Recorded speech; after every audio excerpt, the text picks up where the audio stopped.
membatalkan nasab satu bangsa itu kan satu perbuatan yang kriminal, yang keji. Nggih.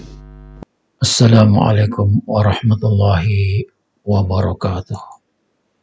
Bismillah walhamdulillah wassalatu wassalamu ala rasulullah Muhammad ibn Abdullah wa ala alihi wa sahbihi wa man tabi'ahu wa ala amma ba'd. Saudara-saudara sekalian, apa kabar semuanya? Doa saya untuk saudara-saudari semoga selalu dalam keadaan sehat walafiat. Amin Allahumma amin. Saudara-saudari sekalian, saya akan tunjukkan kepada saudara-saudari potongan video dari Kiai Haji Najih Maimun Zubair.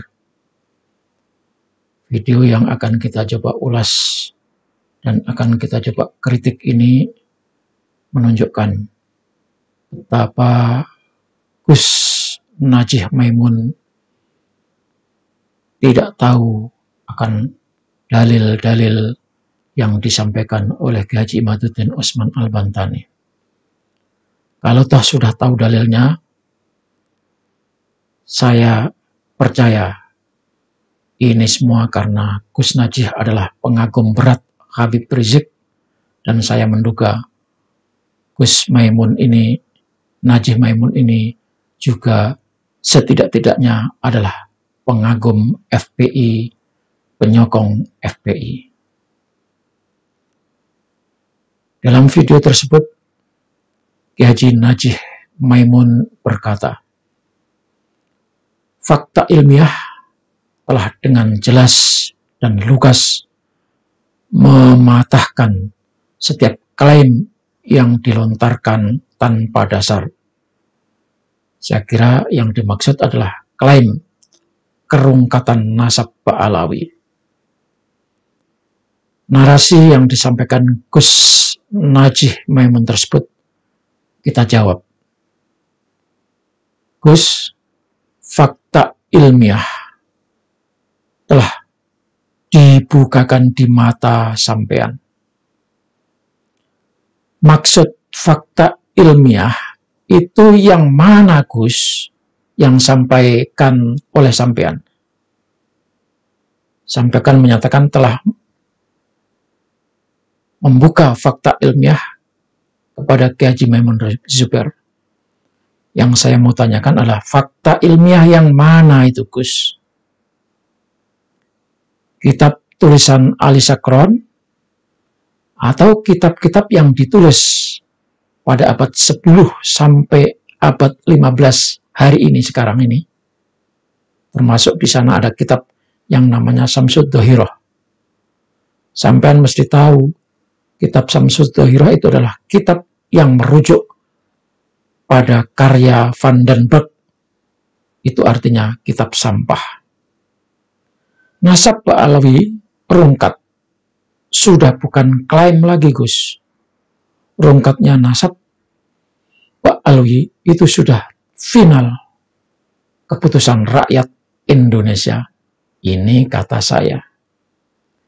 Bagi kami sudah tidak ada lagi panggilan Habib kalau itu dianggap sebagai panggilan kehormatan. Karena para Habib tidak lagi menghormati kiai-kiai Nusantara. Tidak lagi menghormati kiai-kiai kami yang kami banggakan.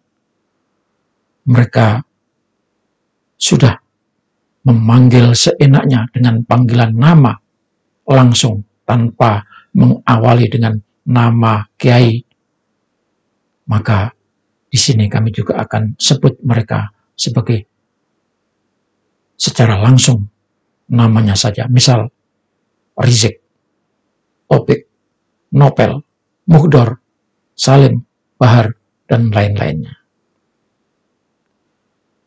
Kiai Haji Najih Maimun juga berkata, siapa yang mengungkit-ungkit masalah ini setelah adanya klarifikasi ilmiah yang terang benderang, jelas mencari-cari alasan untuk membenarkan kebodohan dan kesombongan dan kekeliruannya.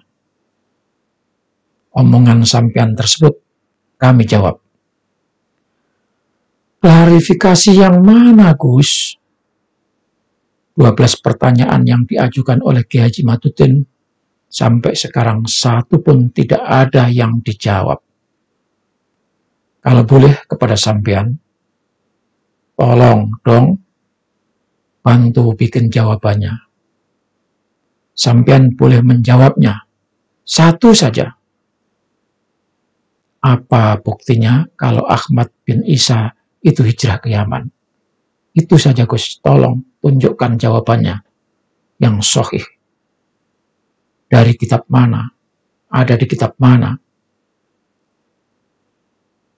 Tentu kitab sezaman, bukan kitab ecek-ecek yang dibuat oleh para habib. Jangankan bisa buktikan kitab sezaman, pasti sampai mampus pun tidak akan pernah ketemu kitab sezaman. Karena memang Ubaidillah itu cuma nama yang dicantolkan, dan Ubaidillah itu adalah tokoh fiktif. Sampean kirimkan santri ke Robitoh Alawiyah untuk menjawab. Mana jawabannya? Kok cuma muter-muter soal kitab Sajarah Mubarakah?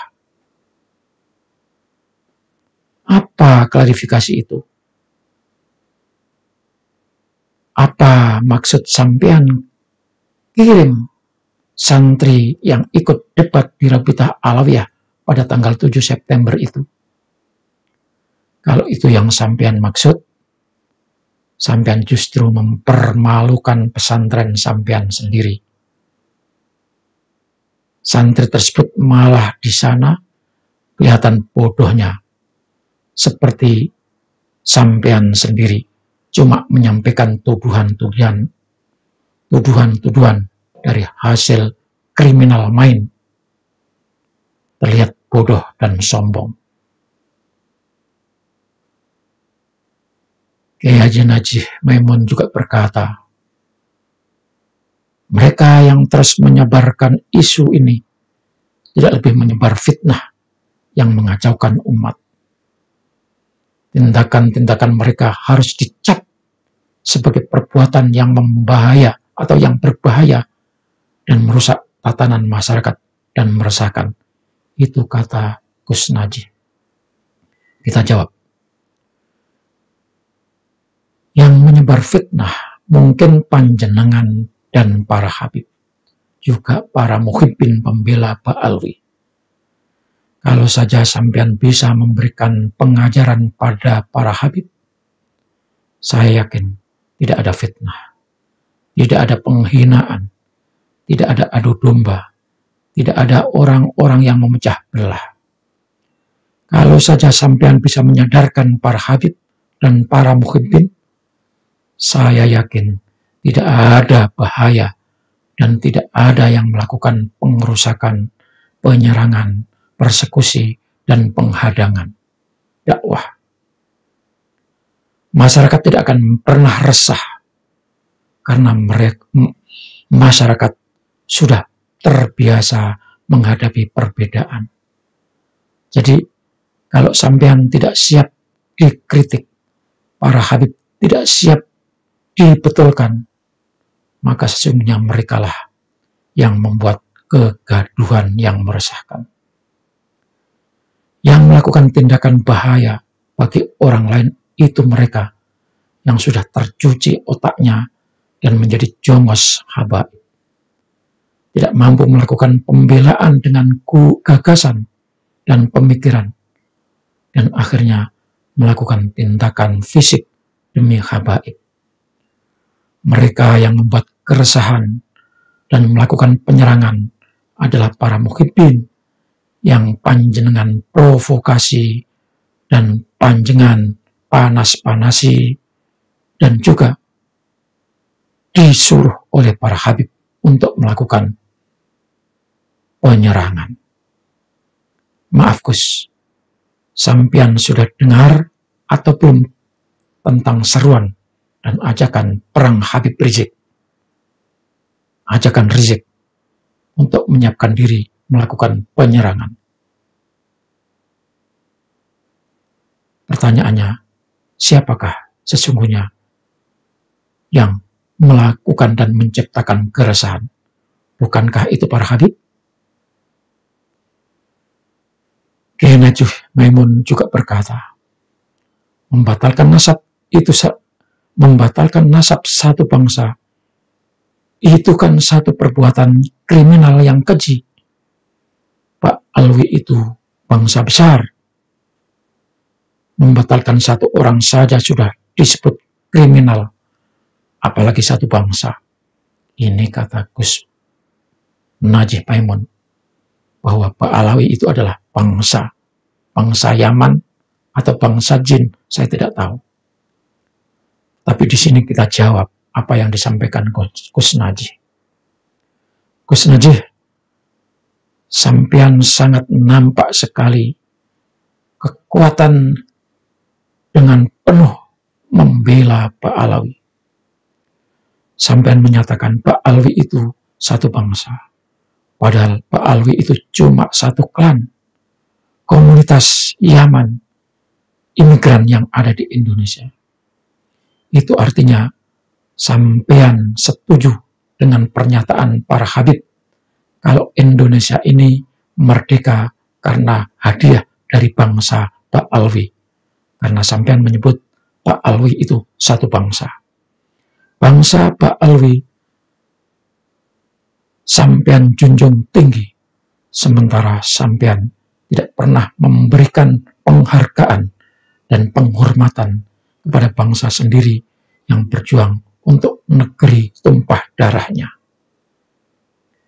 Sampean menuduh apa yang dilakukan oleh Kiai Haji Imaduddin Osman dengan karya ilmiahnya yang membongkar kebohongan para habib Pak Alwi sebagai tindakan kriminal. Kenapa sampean tidak mengajukan gugatan atau melaporkan Kiai Haji Imaduddin ke kepolisian? Kalau sampean mengatakan karya ilmiah itu sebagai tindakan atau perbuatan kriminal, kenapa tidak mau melaporkan? Kalau sampean menuduhnya sebagai perbuatan kriminal, mestinya sampean berani maju ke pengadilan, maju ke kepolisian untuk melaporkannya. Karya ilmiah kok dituduh kriminal? Ini bisa saja otak sampean yang kriminal. Saya malah berasumsi bisa jadi otak orang seperti panjenengan itu yang bekerja sebagai pelaku kriminal atau kriminal mind. Otak kriminal memang selalu bekerja terbalik. Ketika ada orang berjuang demi agama, orang yang berotak kriminal akan menuduhnya sebagai orang perusak agama, seperti junjungan sampean Osman bin Yahya yang menjadi mufti Batavia. Ketika ada orang berjuang meluruskan nasab para habib Pak Alwi dengan tulisan ilmiah, dengan modal dan kekuatan diri sendiri, sampean menuduh ada pihak yang mendanai untuk memecah belah umat di Indonesia. Ketika rakyat Indonesia tercerahkan dan yakin kalau para habib itu menipu ngaku-ngaku sebagai keturunan Rasulullah, lalu rakyat itu meninggalkan para habib, orang yang berotak kriminal seperti sampean akan mengatakan ada intelijen hitam sedang menghancurkan Indonesia. Kik, kik, kik, kik, kik. Mari saudara, kita dengarkan dawuh Mbah Kiai Haji Najih Maimun berikut ini. Fakta-fakta ilmiah telah dikemukakan dengan sangat jelas, lugas, mematahkan setiap klaim dan tuduhan yang dilontarkan tanpa dasar. Siapapun yang masih mencoba mengungkit-ungkit masalah ini setelah adanya klarifikasi ilmiah yang begitu terang benderang, jelas hanya mencari-cari alasan untuk membenarkan kebodohan dan kesombongan dan kekeliruannya. Mereka yang terus mempertahankan isu ini tidak lebih dari penyebar fitnah yang mengacaukan umat, dan tindakan mereka harus dicap sebagai perbuatan berbahaya dan merusak merusak tatanan masyarakat, ya meresahkan ya, meresahkan apa? Masyarakat. Nah, membatalkan nasab satu bangsa itu kan suatu perbuatan yang kriminal, yang keji, nggih. Membatalkan nasab orang satu aja bisa dikriminalkan, apalagi satu bangsa, satu klien yang besar. Pak Allah itu besar, ada bukan hanya di Indonesia, di mana-mana.